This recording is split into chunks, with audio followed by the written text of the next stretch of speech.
Hi guys, welcome back to my channel. The case that I'm going to be looking into today is the strange disappearance of Corrie McKeague. It happened in the UK. I actually remember this case being all over the news back in 2016, you know, and it was massive. It proper blew up on the news. People have come up with all these theories over the years. To this day, we have ideas of what happened to him, but we don't actually know, and there may be more information coming to light soon with an inquest and things that could disprove what is thought to have happened. I do not know on that. I'll give you guys the information and we will see what happens, I guess.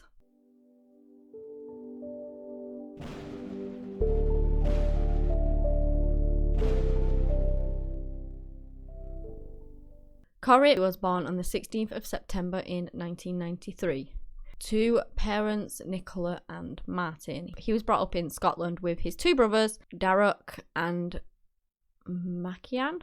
And I apologise if I've said those wrong. I cannot pronounce Scottish names, apparently, as well as everything else I can't pronounce. As he got older, he ended up joining the RAF. The base was in Huntington and he was a senior aircraftman, gunner, and a medic on the squadron that he joined in the RAF. At the time of his disappearance, he was dating a girl called April. They had been seeing each other around about 5 months, I do believe, but they weren't exclusive to each other. Now, normally in the start of relationships, people can see other people, you know, until they decide that they want to properly commit, but they weren't at that point, so they were both like seeing other people. He still classed himself as being single and he was still on other dating apps and things like that. Corrie was described as being such a happy, confident guy. He was very energetic. He loved to be the centre of attention. He liked to keep himself presentable, and he also enjoyed meeting new people, was very social. And his mother even said, like, if you met him, you would never forget him. He was just sort of an unforgettable character. So on the 23rd of September in 2016, Corrie had gone out with some friends to a party, and they were all going for a drink in Barista. And he had actually driven himself there that night and intended to leave his car overnight when there was a mix-up. I believe two of his friends thought that Corrie was going with either of them, and so nobody picked him up, essentially. So he ended up driving himself. He got a ticket on that car to leave it there all night, and I believe it finished at 9 AM the next morning, so obviously it would have to be moved by them. Apparently it wasn't something that he would normally do, but he didn't really have a choice in the matter in his eyes, because his friends were already out and he wanted to go with them, so he ended up driving. At around 10 PM, he rang up his brother. He was sat in his parked car having a few pre-drinks before he ended up meeting up with his friends. And a lot of people do that. A lot of people find that it makes the night a hell of a lot cheaper if you're already had a few drinks before you go out. So yeah, that's what he was doing, by the looks of it. They chatted for about half an hour, and then Corrie left to meet his friends at around 10:50, I believe. They ended up going to a few different bars. Wetherspoons was one included. They had a really good time. They were drinking. And then they decided after that they would go on to a nightclub. A lot of bars don't stay open too late, but nightclubs tend to stay open later in the morning. So that is what they decided. They go to this nightclub and they are there for about half an hour. And then Corrie ends up getting separated from his friends. And then a bouncer approaches him and he ends up getting kicked out of there because he was wasted, essentially. He was too drunk and they wanted him to leave. Now obviously that has happened to so many people. You're out drinking, you get a bit carried away, and then, you know, they don't want you in there anymore because you are too drunk and you probably should go home. So they kick him out, essentially. He was also getting really loud at the time, and, you know, the bouncers just thought that it was time that he went home, and he agreed. He left. He ends up chatting to the bouncers on the street for a while. He then goes on to order food at his favourite sort of takeout. It was called Pizza Mamma Mia, and he ended up ordering like quite a big meal. He ordered 2 burgers, a kebab and some chips, and I mean, who hasn't done that when you're out drinking? You always want some grub after. And so he ordered a lot. He was pretty drunk at that time. He then took his food, walked the short distance to an electrical shop where he sat outside and ate it, and you can see that on the CCTV footage. It was in front of the electrical shop called Hughes Electrical. Apparently, he also slept in the doorway for a little while before getting up again.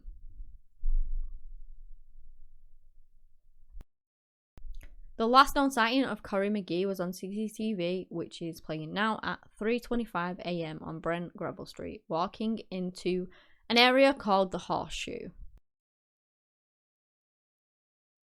Now, this area has a lot of massive wheelie bins around the back. It's kind of the back of storefronts, and so that was where all the bins were, and they were big, massive bins. They wasn't like a little dustbin, they were huge. That was the last time that Corrie was seen again on any sort of footage. He was never ever seen leaving that area. A lot of the businesses had CCTV outside, and none of them caught him. It would have been really difficult for Corrie to get out of that without being seen. And why would he walk into that area and then escape without trying to be seen? Like, he loved his job, he loved his family, he loved life. So why would he want to do something like that? It was strange. Anyway, due to actually being Corrie's weekend off, he wouldn't be reported missing until the Monday of the 26th of September. Because he wasn't due in work or anything like that. Nobody knew he was gone. So when he failed to show up, they called him as a missing person, because it wasn't like him. It was not normal for him to not be there. So the police began their investigation. They began to look for Corrie. The search was massive. It was all over the news. It gained lots of media attention. They had helicopters out looking for him. They had search teams all out. Everyone was looking for Corrie. The strange thing was that on the morning of his disappearance, his phone had actually moved from Bury Street, Edmonds to Patrons Mills, which is 12 miles northwest. And that was what his phone data actually recorded, that it took 26 minutes to get there. So obviously it was by vehicle, it wasn't by phone. And then at 8 a.m. his phone was either, switched off, ran out of battery, or it was damaged to the point where it turned off. Who knows? The police went ahead and searched the route that his phone had taken, and they just didn't find anything there either. They didn't find Corrie, they didn't find his phone, they just found nothing. Police went ahead and said that they had seized a bin lorry, that took the route of his phone that day. Maybe he had fell asleep on top of a bin or gone to sleep inside the bin. I don't know why anyone would do that, but again, he was very drunk. So, who knows, but he's ended up falling asleep inside this bin, and then the bin has been collected and taken, and that is why he ended up on that route. So they look into all that, but then they look into the weight of the bin, and they find that that bin was only carrying a weight of 33 pounds, which made it impossible for Corrie to have been inside that bin.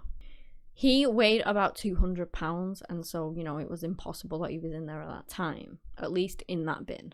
The main focus on the investigation was whether or not he had, in fact, gone to sleep in a bin and was accidentally crushed by it, the bin driver having no idea that somebody was in there, or was it somebody else? Was it foul play? Did somebody pick him up that night and he just wasn't ever caught on CCTV? Did somebody give him a lift as he's trying to walk back to his base? There's just so many questions. His mother even stated that Corrie would have accepted a lift from somebody too. In December 2016, 3 months after his disappearance, there was still nothing. They had no idea what had happened to him. Nicola went on record publicly to say that she felt like the police weren't investigating his disappearance enough. They ended up raising an award of £50,000, and she said that she was going to hire a private investigator to look into it more, what the police were not doing. The police also came forward to say that they were looking into the fact that Corrie was on all these different dating sites and swinger sites, and that there was a possibility that he'd actually arranged to meet somebody that night. And going back to that footage where you last see him, he does look to be looking around, so maybe he is looking for somebody that he is supposed to be meeting. Even though the police had this theory that he went to sleep in the bin, they didn't actually search the landfill that the bin would have ended up at, which boggles my mind. It took them 5 months to do that. So in February of 2017, they finally decided that they were going to search the landfill. Now, bearing in mind, at that point, this landfill had not only did it have tons and tons of waste already there, it had now had another 5 months of waste on top of that. So if you're trying to find a body or some remains in a landfill, and then somebody's just come along and just dumped a ton more onto it, it's going to be even more difficult than it already was. It's like finding a needle in a haystack already. And now it was just made even more harder because they left it so long to look into it. They ended up searching the landfill where his phone last pinged and where its last known location was. And again, people were thinking that he had gone to sleep in a bin and ended up there. His mother went ahead and said she did not believe, that version of events because he prided himself on his appearance and he would have never ever gone and slept in a bin, which later on his father Martin did actually disagree with and said that his son was known for sleeping on top of bins and in bins.